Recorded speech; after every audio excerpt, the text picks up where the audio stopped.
नमस्कार बंधुओं, पालीवाल समाज क्षेत्रीय संगठन की पुरातन दर्शन एवं एकता यात्रा का दूसरा दिन है और आज दूसरे दिन हम जैसलमेर में हैं। ठंड काफी है, रात का समय है और हमारे साथ में पालीवाल समाज के प्रसिद्ध इतिहासकार और बड़े व्यक्तित्व कह सकता हूं मैं, ऋषि दत्त जी पालीवाल हैं। हम उनसे पालीवाल समाज की कई सारी जानकारियां प्राप्त करना चाहते हैं। वे आज हमारे साथ हैं, हम कुछ चर्चाएं करेंगे।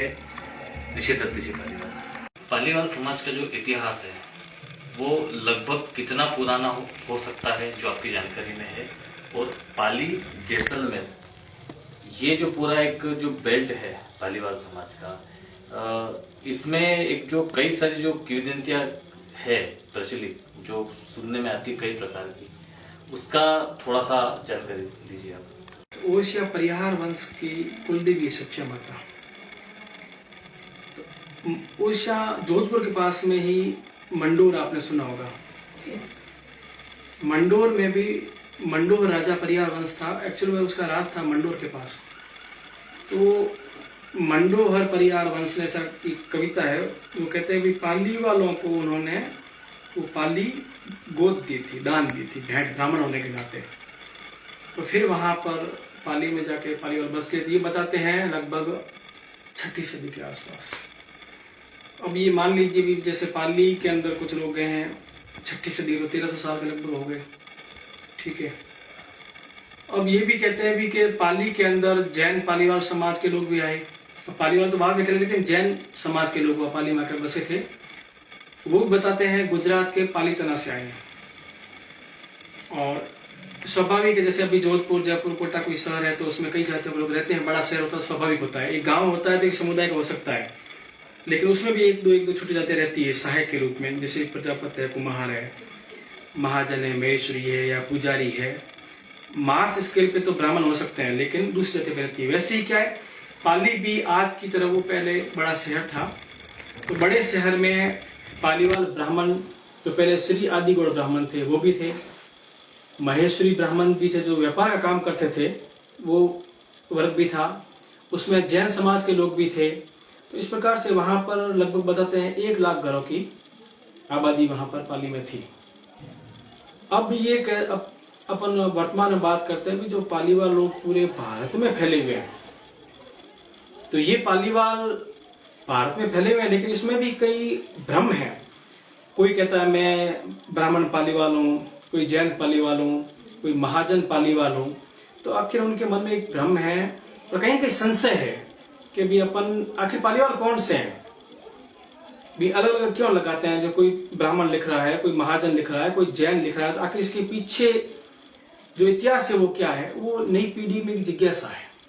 जैसा कि एक कई बार सुनने में आया है, कई उस पर यूट्यूब पे भी काफी सारी जानकारियां हैं, जो एक 84 गांव जो खाली हुए थे, वो 84 गांव जैसे जैसलमेर के आसपास है, कुछ पाली के आसपास है। उसमें जो प्रमुख रूप से नाम आता है वो होता है कुलधरा और खांबा। ये काफी शायद संपन्न गांव थे। तो कुलधरा और खांबा का जो पालीवाल समाज यहाँ पर कैसे बसा, पाली से जो लेकर के यहाँ पर आए थे जैसलमेर बसे, उसकी आपने कितनी जानकारी उसकी इकट्ठी की हुई है? कुलधरा और खांबा से जो यहाँ 84 गांव थे वो एक्चुअल में पाली से निकलकर ही जैसलमेर में आके बसे हैं। फिर वापस अपनी जिज्ञासा बढ़ती है कि यहाँ पर एक साथ आए या अलग अलग आए तो कहाँ से, कब आए। तो इसके पीछे का इतिहास ये है कि पाली में सभी जो पाली वाले तो ब्राह्मण बाद में कहलाए, लेकिन जो भी पाली में रहते थे ना, वो सभी लोग संपन्न थे, चाहे ब्राह्मण है, चाहे महेश्वरी है, चाहे जैन है।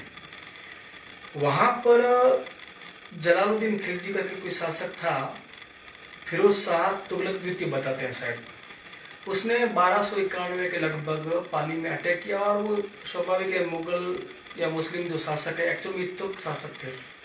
ये मुस्लिम शासकों ने देखा भी ये संपन्न काफी है तो अटैक करना चाहिए, अपने को लूटपाट करनी चाहिए। उनका उद्देश्य लूटपाट और धन हासिल करना था।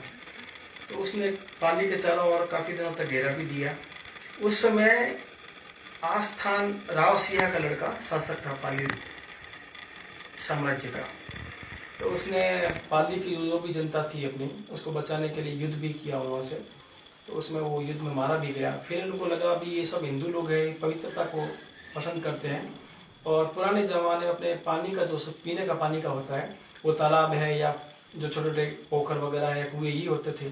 तो उन्होंने बताते हैं उस समय गाय वगैरह कटवा के डाल दी, तो उससे वो अपवित्र हो गए। फिर उन्होंने सोचा भी पानी की समस्या पैदा कर दी है, काफी लंबे समय तक इनका स्ट्रगल चला, तो फिर क्या किया जाए। तो आखिर उन्होंने सोचा अपने को, अपना शासक मर गया तो अपने को अपने धर्म बचाना चाहती, बचा नहीं तो अपने को लड़ना पड़ेगा, चाहे जिए चाहे मरे। उसमें काफी लोग बलिदान हुए। तो आपने ये भी सुना होगा कि पालीवाल लोग रक्षाबंधन नहीं मनाते हैं। इसके पीछे कारण ये कि रक्षाबंधन के दिन ही पालीवाल लोग रक्षाबंधन से पहले श्रावणी पूर्णिमा बोलते हैं इसको, उसमें पितरों के तर्पण के लिए अंजलियां वगैरह देते हैं। तो उसमें ये तालाब भर गए हुए थे, तो इनको भी मार काट के मारा गया। तो फिर श्रावणी पूर्णिमा रक्षाबंधन के दिन ये लोग काफी संख्या में मारे गए, हजारों की संख्या में। अब बताते हैं उस लड़ाई के अंदर 9 मन जनेऊ और 84 मन चूड़ा, ये अपने को विश्वसनीय नहीं लगता है, लेकिन 9 मन जनेऊ ऐसे होती है कि उसमें सूत पक्का धागा होता बड़ा, तो वजनदार भी होता है, और 84 मन हाथी दांत के चूड़े होते थे। तो वो मतलब विधवाओं के और शहीदों के उतरे थे। अब उनको अपवित्र होने से बचाने के लिए, एक आप कभी पाली गए होंगे तो पाली के अंदर एक धौला चौतरा आएगा आपका। वो धौला चौतरा क्या, धौला कुआं है, उस कुएं में सब डाल के उसको बंद कर दिया, और उस पर एक गदोत्रा शिलालेख लगाया कि हमारे जो पालीवाल लोग हैं यहाँ पर इतनी मारकाट मच गई थी कि अब हम यहाँ पर नहीं रहेंगे, और ये जो मुस्लिम आक्रांता लोगों जो आक्रमण किया है, ये और भी कुछ अपने धर्म को अपवित्र करेंगे, तो अब यहाँ पर नहीं रहना है। तो वहां पर क्या हुआ, पूर्व और पश्चिमी गेट जो थे उसमें परकोटे के, जो पूर्वी दिशा से निकले वो तो निकल गए दिल्ली हरियाणा की तरफ चले गए, पश्चिमी दिशा से जो लोग आए वो जैसलमेर की तरफ आए। अब प्रश्न ये उठता है कि पश्चिमी राजस्थान के डीप एरिया कैसे चले गए।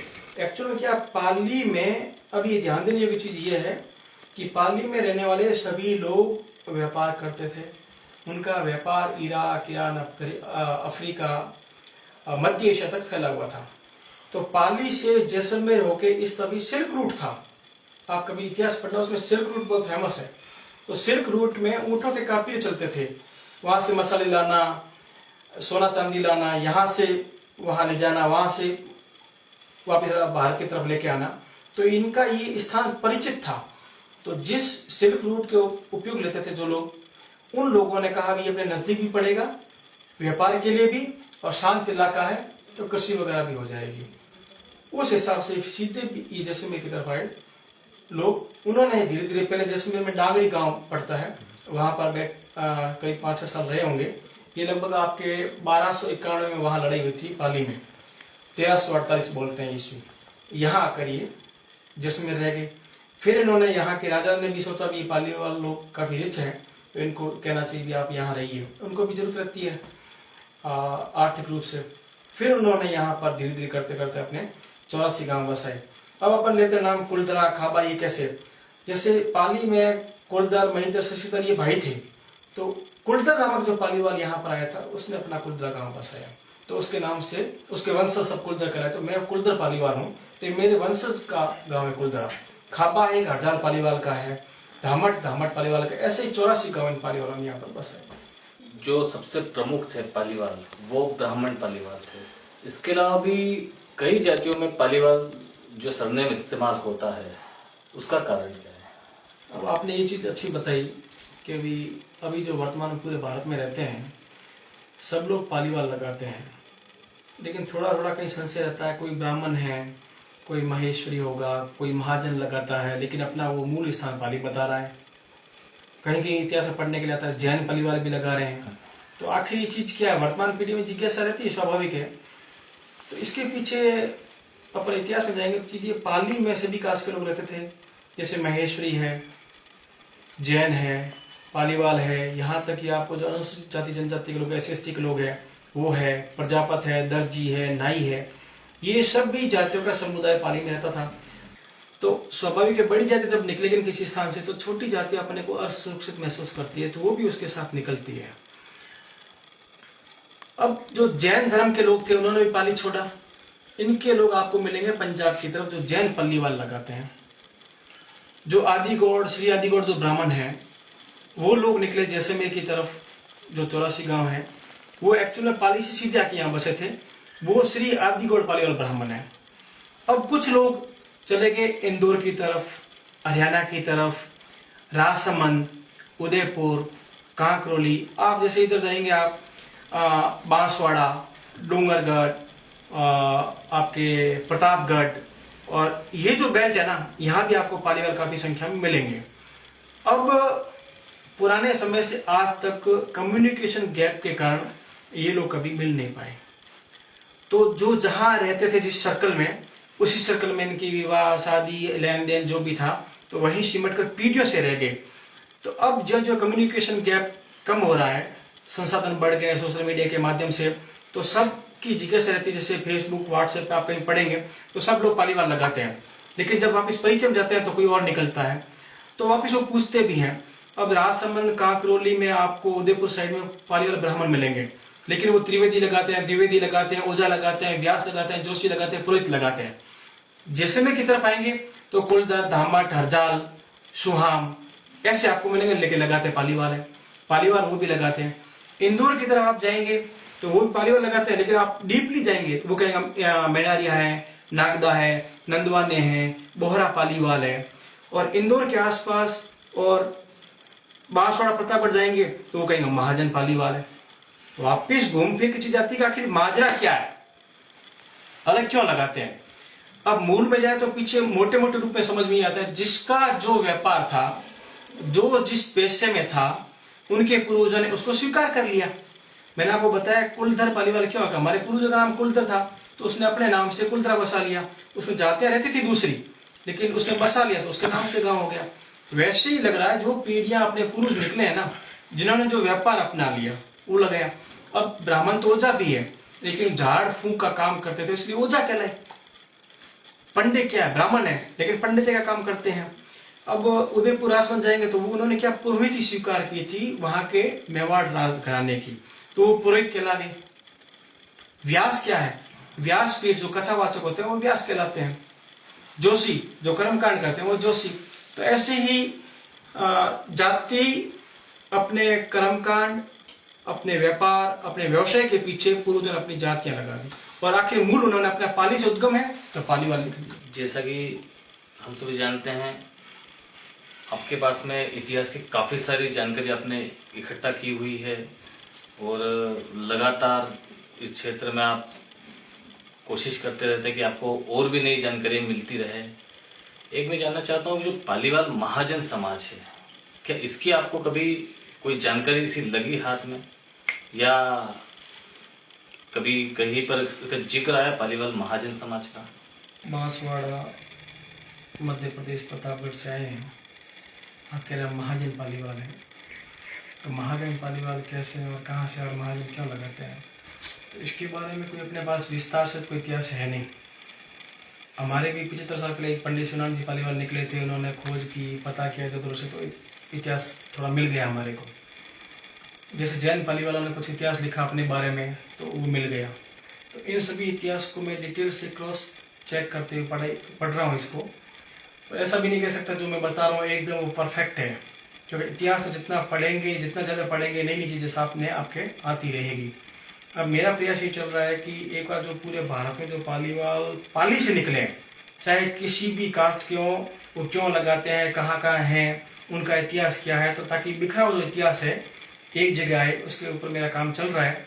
करीब 500 से 700 पेज की वो पुस्तक होगी, जिसमें जैसे आप कह रहे हैं महाजन पालीवाल, तो मेरी कोशिश ये रहेगी कि महाजन पालीवालों का इतिहास भी क्या है, क्या ब्राह्मण पालीवाल ही है, उन्होंने किन परिस्थितियों में महाजन लगवाया, महाजन पालीवाल भी लिखते हैं। मैं भी फेसबुक वगैरह में पढ़ता हूँ, अखिल भारतीय महाजन पालीवाल समाज, अखिल भारतीय पालीवाल ब्राह्मण समाज, ये आखिर अलग अलग क्यों है, फिर पालीवाल क्यों लगाते हैं, और महाजन है तो क्या है, क्या कहीं ब्राह्मण नहीं है, या जैन है, या और कोई है। तो इसके बारे में मेरा रिसर्च चल रहा है, और सबके सहयोग से 1.5-2 साल लगेंगे मेरे को लेकिन पूरा इतिहास एक संकलित रूप में मैं समाज को देना चाहूँगा। और इसके अलावा करीब मैं पिछले 15-20 साल से जुड़ा हुआ हूँ, तो कई IBN 7 है, आज तक है, जी न्यूज़ है, BBC है, डिस्कवरी है, इस पे मैंने डॉक्यूमेंट्री भी की है।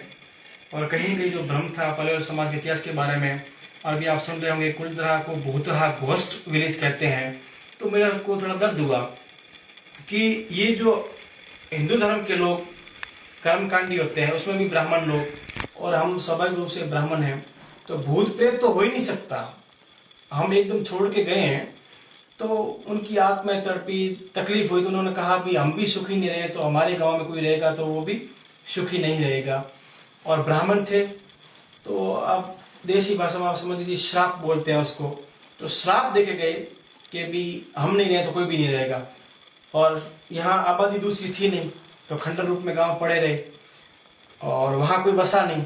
आसपास के गांवों के लोग जो आए, आबादी बसी, उन्होंने उन गांवों को खंडर के रूप में, कुलदरा को भूतहा गांव कहते हैं। आजकल आप सोशल मीडिया में देखते होंगे, चैनल्स पर देखते होंगे, तो भूतहा के पीछे कहानी यहाँ का टूरिज्म है।